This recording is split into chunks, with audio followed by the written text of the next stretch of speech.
Assalamualaikum warahmatullahi wabarakatuh.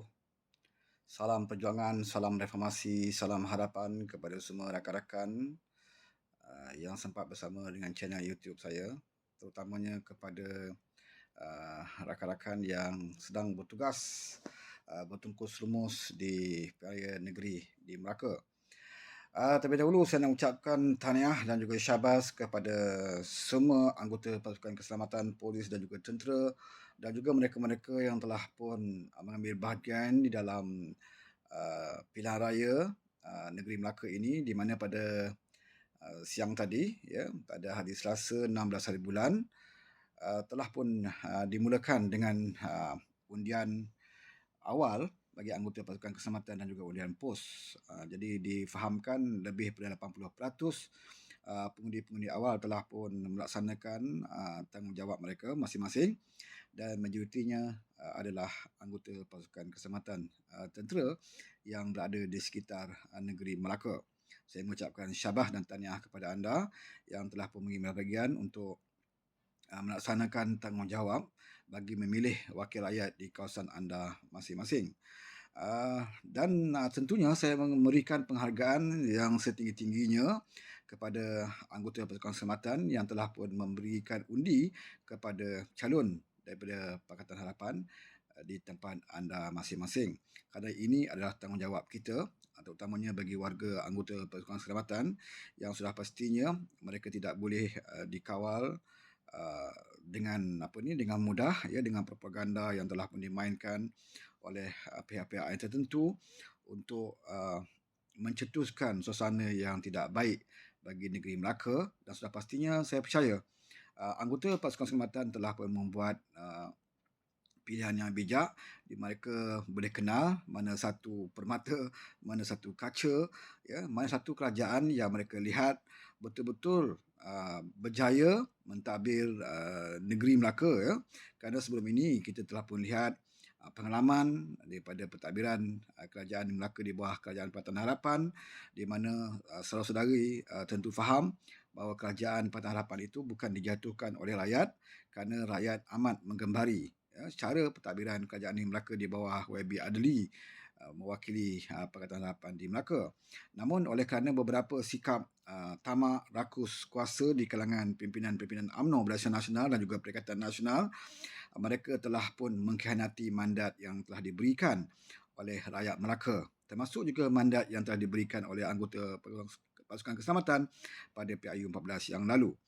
Dan Pakatan Harapan seperti mana yang kita ketahui, memang kita tidak mahu mengadakan pilihan raya ini kerana kita tidak mahu menyusahkan rakyat dan kita tidak mahu menyusahkan anggota pasukan keselamatan yang telah pun dikerah untuk membuat kawalan keselamatan dan sebagainya berlipat kali ganda.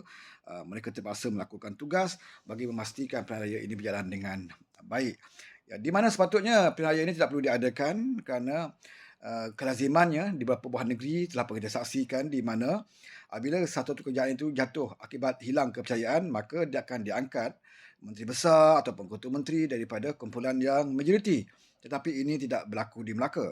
Kalaulah ya, amalan ini diikuti, ya, dengan seadil-adilnya, maka sudah pastilah sekarang ini Melaka ditadbir kembali oleh kerajaan Pakatan Harapan. Tapi malangnya puak-puak ini tidak mahu menyerahkan, ya, kuasa kepada Pakatan Harapan, mengembalikan mandat itu kepada Pakatan Harapan, dan sanggup membubarkan DUN, sanggup menyusahkan rakyat, sanggup menghabiskan wang puluhan juta duit rakyat digunakan untuk mengadakan pilihan raya di Melaka. Walau bagaimanapun kita tidak ada pilihan, maka Pakatan Harapan terpaksa mengambil bahagian. Walaupun kita menentang diadakan pilihan raya ini, namun apabila gelanggang itu dibuka, maka sudah menjadi kewajipan bagi Pakatan Harapan untuk kembali bertarung bagi menebus kembali mandat rakyat yang telah pun dirampas dan juga dikhianati sebelum ini. Jadi Pakatan Harapan tidak akan berjaya mencapai cita-cita ini kecualilah mendapat kerjasama dan juga bantuan, dokongan, sokongan daripada rakyat Melaka. Ya. Bagi anggota pasukan keselamatan, mereka telah pun melaksanakan amanah dan juga tanggungjawab mereka hari ini. Saya ucapkan terima kasih. Apa pun pilihan yang kamu berikan kepada parti-parti yang kamu pilih, itu adalah hak kamu yang dilindungi oleh demokrasi. Dan saya mengharapkan bahawa anggota pasukan keselamatan telah membuat pilihan yang tepat dan juga pilihan yang bijak. Selepas ini kita akan menyaksikan warga Melaka pula, ya, rakyat-rakyat biasa akan melaksanakan amanah dan tanggungjawabnya pada 20 hari bulan ni. Dan ini penting bagi negeri Melaka. Ya, ada orang dia rasa kecewa, dia bukan orang lain, kita pun, saya sendiri pun rasa kecewa kalau sebuah kerajaan yang telah pun kita pilih tetapi dikhianati dan tumbang, sebagaimana yang berlaku di kerajaan pusat, begitu juga berlaku di beberapa buah negeri. Ya, kita merasakan, oh, alangkah ruginya kalau kita mengundi. Ya, tiba-tiba kerajaan itu dikhianati dan ada orang khianat dan tumbang sebagainya. Dan kita merasakan seolah-olah buang masa untuk kita mengundi. Ya, kalaulah kerajaan itu akhirnya akan dikhianati. Tetapi saudara harus ingat bahawa kalau kita berfikir demikian, ya, kita cepat merasa mengalah, berputus asa dan kecewa, dan kita tidak mengetahui lagi tentang, ya, pilihan raya ini, maka yang untungnya adalah puak-puak yang rakus ini. Yang untungnya adalah puak-puak pengkhianat ini. Maka kalau kita tidak mengambil bahagian dan kita tidak serius untuk menghadapi pilihan raya ini, maka kembalilah semula, ya, kerajaan ini, walaupun kerajaan negeri maupun kerajaan pusat, ya, akan kembali ke tangan puak-puak yang tidak sepatutnya. Yang mana kita ketahui mereka mengambil alih negeri, mereka hanya mengagih-agihkan kuasa, kedudukan, projek dan sebagainya di kalangan mereka.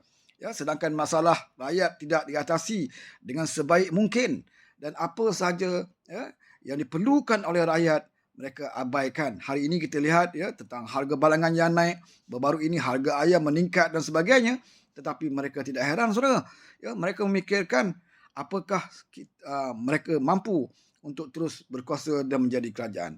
Hanya saudaralah, ya, rakyat Melaka khususnya dalam PRN ini untuk mengajar puak-puak ini, ya, bahawa pengkhianatan itu sama sekali tidak dibenarkan berlaku di Melaka. Ya, pengkhianat seperti Sikitul, ya, dalam sejarahnya, dan pengkhianatan Mandalia dalam sejarah bumi Melaka, ya, pengkhianatan yang kerap berlaku dalam sejarah negeri Melaka tidak seharusnya dibenarkan berlaku dalam era yang moden sekarang ini, di mana rakyat Melaka semua dah bijak pandai. Kita boleh menilai mana satu kerajaan yang patut kita angkat, yang telah pun mempamerkan, ya, kebolehan, mempamerkan prestasi yang baik di bawah kepimpinan Pakatan Harapan selama 22 bulan sebelum ini. Kita tidak pernah dengar tentang perebutan kuasa, kita tidak pernah mendengar tentang, ya, perebutan projek-projek pasir dan sebagainya. Malangnya, selepas kita dijatuhkan, walaupun atas nama kononnya kerajaan Melayu Islam, tetapi di kalangan Melayu Islam itulah mereka berebut projek dan sebagainya. Saudara, untuk pihak Melaka ini, apakah kita nak memilih Barisan Nasional? Barisan Nasional adalah sebahagian dari Kerajaan Pusat. Apakah kita nak memilih Perikatan Nasional? Perikatan Nasional juga adalah sebahagian dari Kerajaan Pusat. Di kalangan mereka pun berbalah, di kalangan mereka pun bertempur di negeri Melaka ini. Apakah jaminan orang seperti ini, parti seperti ini, boleh mentadbir negeri Melaka dengan baik dan juga stabil? Maka kita harus memilih satu parti yang punya hala tuju yang jelas, iaitu hala tujunya untuk membawa kemakmuran kepada rakyat di negeri Melaka. Itulah pesanan saya, dan saya minta maaf saya tidak dapat selalu buat lintas langsung seperti biasa bola di bumi Melaka ini, kerana, ya, maksud semua tahu bahawa masalah internet adalah masalah yang besar di negeri Melaka. Maka rakyat Melaka harus melakukan perubahan, dan saya mengucapkan ribuan terima kasih sekali lagi kepada anggota pasukan keselamatan yang telah memberi kepercayaan kepada Pakatan Harapan. InsyaAllah majoritinya, ya, pengundi-pengundi awal ini akan memihak kepada Pakatan Harapan. Dan saya mengucapkan ribuan terima kasih juga kepada rakan-rakan jentera-jentera yang saya lihat bertungkus lumus sekarang ini di semua DUN yang kita bertanding mewakili Pakatan Harapan. Dan kita mengharapkan, walaupun dalam keadaan demokrasi ini disekat, walaupun demokrasi di dalam negara kita semakin lama semakin mundur ke belakang, tetapi kita tidak boleh mengalah, saudara. Demi rakyat, kita akan lawan dan terus lawan. Selamat mengundi saya ucapkan, dan kita akan bertemu insyaAllah pada lain siaran atas banyak perkara yang boleh kita bincangkan. Terima kasih banyak. Bagi mereka yang belum subscribe channel saya jemput, saya alu-alukan, ya, untuk anda subscribe supaya kita boleh terus, ya, berhubung di sini dan boleh berkongsi-kongsi maklumat dari sekian. Wabillahi taufiq wa hidayah. Assalamualaikum warahmatullahi wabarakatuh.